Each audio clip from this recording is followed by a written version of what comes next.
First tonight, the Texas Supreme Court is clearing the way for the execution of death row inmate Robert Roberson. In a rare move last month, state lawmakers delayed Roberson's execution by issuing a subpoena for him to testify in person before a House committee. But that meeting never happened. KVUE's Daniel Perot spoke with experts to find out what's next in this case. I firmly believe that Mr. Roberson would not be alive right now. A new twist in a back-and-forth battle to save a death row inmate's life.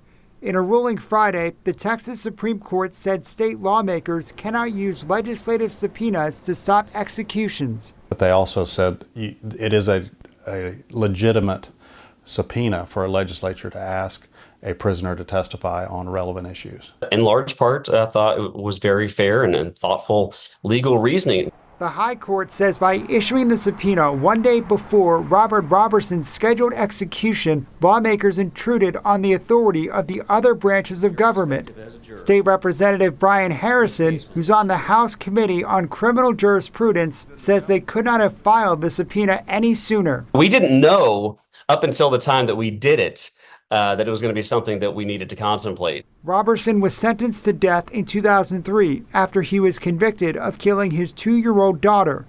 Experts say the shaken baby syndrome argument that was used against him has been debunked, and some lawmakers believe Roberson's case should be re-examined under the state's junk science law. There's been an absolute miscarriage of justice, and Mr. Roberson has never had due process. Prosecutors can now ask for a new execution date. It has to be set at least 90 days out, but criminal defense attorney Sam Bassett says the Hail Mary by lawmakers could give Roberson and his lawyers longer than that.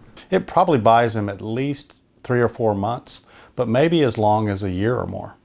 Harrison says they fully expect to have Roberson testify before the committee, and negotiations to make that happen are ongoing. And it was very clear in today's reasoning that we have the absolute authority to do this. I can't imagine, given the Supreme Court's ruling, they should be allowed to have him testify.